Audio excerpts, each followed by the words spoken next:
Qual é o DNA do Brasil? Um projeto que começou em 2019 está mapeando o genoma do brasileiro. Chamado justamente de DNA do Brasil, esse estudo busca incluir o país e aumentar a representatividade da sua população nas pesquisas globais sobre o tema. Isso porque as características genéticas dos brasileiros divergem, em grande parte, de povos de regiões que estão bem mais avançadas nesses estudos, como América do Norte, Europa e Ásia.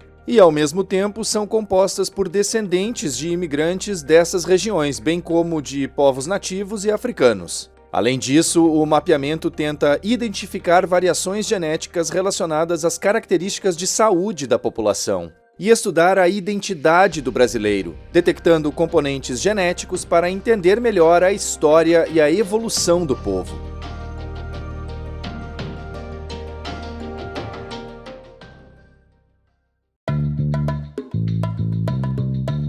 E está no ar o DW Revista, o podcast semanal produzido pela redação brasileira da DW. Eu sou o Guilherme Becker e falo diretamente de Bonn, na Alemanha. Nesta edição, vamos conversar com a professora e pesquisadora Lígia da Veiga Pereira, que atua no Departamento de Genética e Biologia Evolutiva da USP. É ela quem encabeça esse projeto de mapear o genoma do Brasil. Eu entrevistei a professora Lígia para a DW em dezembro de 2019, quando o projeto foi lançado. E agora, 5 anos depois, eu falei com ela novamente para saber o quanto o projeto avançou e quais as descobertas e percepções mais impactantes até agora.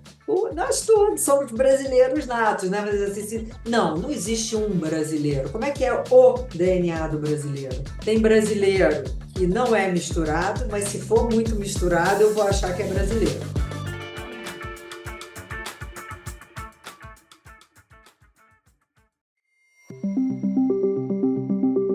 O Brasil é provavelmente o país com maior miscigenação no mundo. Essa frase foi proferida pela cientista Lígia da Veiga Pereira e virou o título da entrevista que eu fiz com ela há 5 anos para a DW. Em um mundo ainda pré-pandêmico, o projeto DNA do Brasil foi lançado em 10 de dezembro de 2019 com o objetivo de investigar aquele que é, possivelmente, o mapa genético mais miscigenado do mundo. Em uma parceria entre universidades públicas e a iniciativa privada, o DNA do Brasil pretende desvendar questões relacionadas à saúde e, consequentemente, à origem de milhares de brasileiros com idades entre 35 e 74 anos. Um estudo que poderá dizer mais sobre a biologia humana e doenças que futuramente poderão ser prevenidas e tratadas de maneira ainda mais específica. Outros países na América do Norte, Europa e Ásia já estudam o sequenciamento genético de suas populações há mais tempo. Mas o caso do Brasil é um tanto peculiar, porque com antepassados indígenas, africanos, europeus e asiáticos, o brasileiro tem no seu DNA uma imensa e complexa mistura. Lígia, a gente conversou em 2019, quando o DNA do Brasil foi lançado. Nesse meio tempo, o quanto o projeto avançou e evoluiu e quais são os próximos passos? Claro que a pandemia atrapalhou bastante, atrasou bastante o projeto. Existia toda uma intenção de rapidamente o Ministério da Saúde aumentar os recursos para o projeto, porque ele inicialmente tinha uma verba para a gente começar com 3.000 genomas, mas aí com a pandemia isso tudo atrasou. De qualquer jeito, a gente tá para publicar, tá para sair um artigo descrevendo os resultados dos 3.000 primeiros genomas brasileiros sequenciados. E o Ministério nos deu uma verba adicional para sequenciar mais 6.000 genomas, que a gente está fazendo esse ano e deve terminar no começo do ano que vem. E aí o Ministério também está financiando outros grupos de pesquisa que estão sequenciando genomas de diferentes grupos de brasileiros. Então, a estratégia do Ministério da Saúde foi de fragmentar esse projeto e pulverizar a verba entre diferentes grupos de pesquisa. Cada um está estudando diferentes grupos de brasileiros, alguns com doenças específicas, outros são brasileiros de alguma região específica, né? E aí o DNA do Brasil, o que a gente resolveu focar foi em diversidade. parte, né? Então, nessa segunda fase do projeto, a gente fez muito esforço para ter subpopulações de diferentes regiões do país, né? Porque o que a gente viu na primeira fase do projeto, nesses 3.000 primeiros genomas? Que dependendo da região, você vai ter maior ancestralidade, populações com maiores frações de ancestralidade genética africana ou indígena ou europeia. Então, a gente quer conhecer e a gente quer saber como é que é a população brasileira como um todo. Então, a gente, nessa segunda fase, está olhando um pouquinho de gente do sul, um pouquinho do centro-oeste, norte, nordeste, populações quilombolas, populações ribeirinhas, né? Então, para focar nessa coisa de caracterizar a nossa diversidade. Doutora Lígia, o que é, afinal, decifrar o genoma humano e como esse processo é feito? A gente coleta sangue dessas pessoas. A partir das células de sangue, a gente extrai o DNA. E aí, esse DNA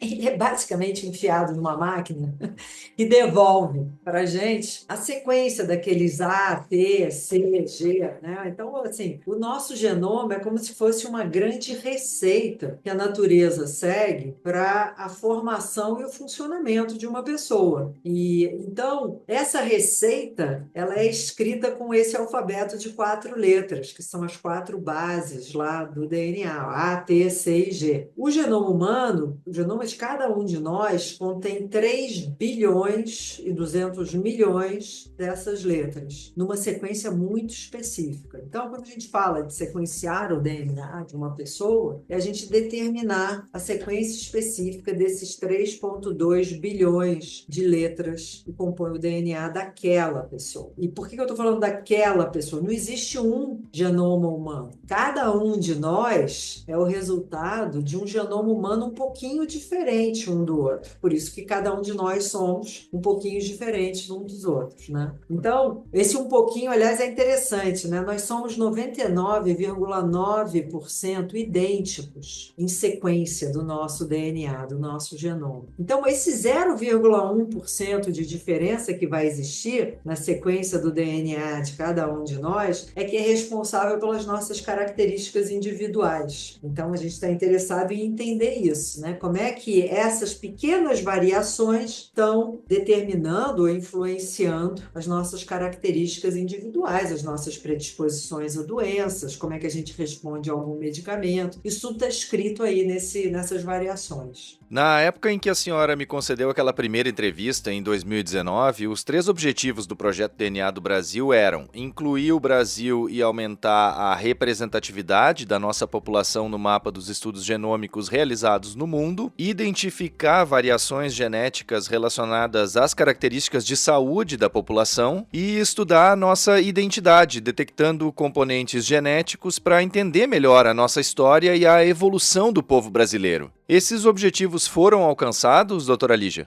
Então, essas coisas são investimentos a longo prazo. A gente, de fato, iniciou esse primeiro objetivo, que é aumentar a representatividade e colocar o Brasil nesse mapa aí de projetos de genomas de populações. Agora, a gente está começando, né? A gente, até o meio do ano que vem, a gente vai ter 10.000 genomas brasileiros sequenciados. O Reino Unido já tem 500.000.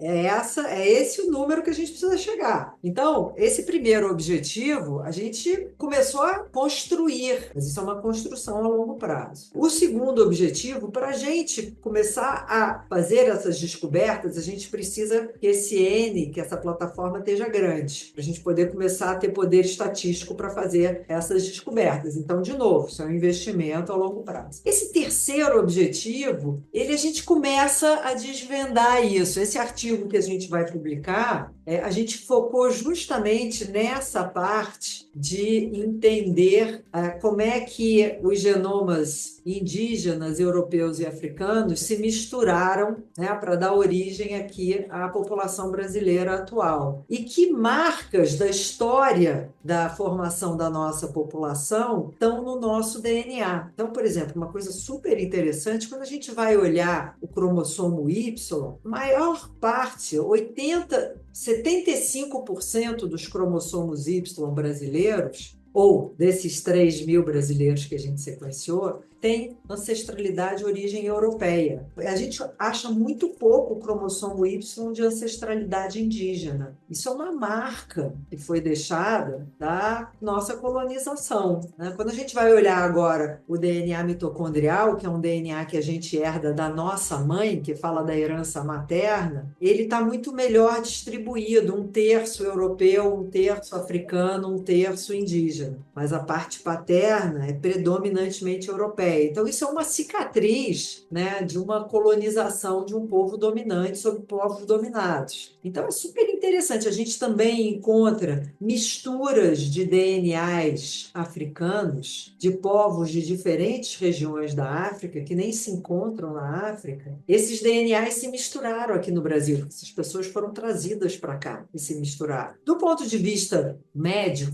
né, uma coisa importante que a gente fez foi, a partir desses genomas, a gente consegue ver com que frequência as variantes genéticas que a gente encontrou existem aqui na nossa população. Isso é muito importante para a gente ajudar na interpretação de testes genéticos na nossa população, né? Às vezes, sei lá, vamos imaginar assim um caso de câncer de mama, a pessoa vai lá e sequencia o gene lá, BRCA1, que é um gene importante em câncer de mama, e o geneticista encontra uma variação ali naquele gene. E aí ele vai dizer, bom, será que essa variação causa doença ou não? Uma maneira de você ver isso é saber se aquela variação é frequente na população. Se for frequente, provavelmente não causa doença. Se for uma variante muito rara, aí já te acende uma luz amarela. Mas o brasileiro faz esse teste. Aí o geneticista vai comparar com os bancos de dados, né? E acha, puxa, essa variante nunca foi descrita num banco de dados. Será que é porque ela causa doença ou será que é porque ela tem uma ancestralidade indígena ou africana? E os bancos de dados são todos de população branca e a gente não sabe, não conhece, né? Por isso que é importante a gente saber como é que é a frequência dessas variações genéticas na nossa população. Doutora Lígia, em 2019 a senhora também me disse que o Brasil ou o brasileiro, por ter ancestrais indígenas, africanos, europeus e asiáticos, tinha provavelmente o DNA mais miscigenado do mundo. Esse provavelmente, entre aspas, já pode ser retirado a partir dos estudos agora, ou seja, essa informação já pode ser confirmada? Vou seguir dizendo provavelmente, porque a gente não sequenciou o genoma de todas as populações mundiais. Mas a gente mostra do que eu acho que do que a gente conhece hoje em dia de genomas humanos, ela é das mais miscigenadas. Agora, a gente conhece ainda muito pouco, né? Por isso que o meu rigor científico me impede de dizer que é a mais miscigenada. Sigo no meu provavelmente.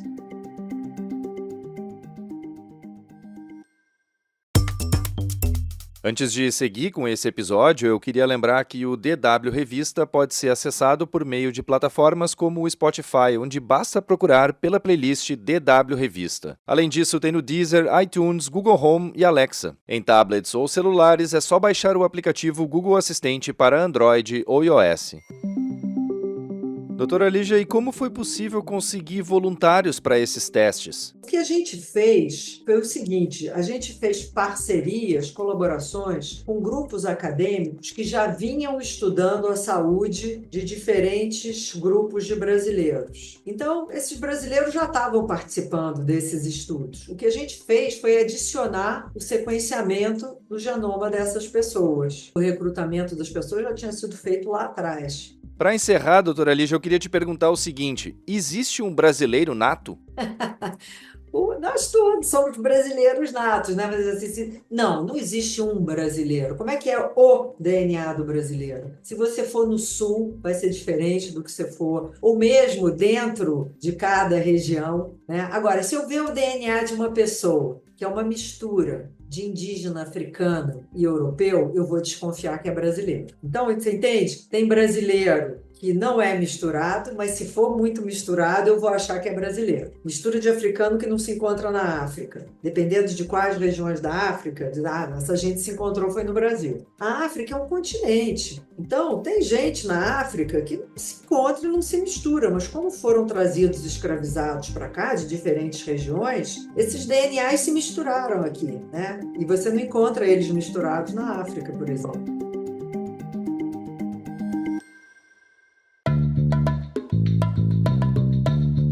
A edição desta semana do DW Revista, que é uma produção da DW em Bonn, na Alemanha, fica por aqui.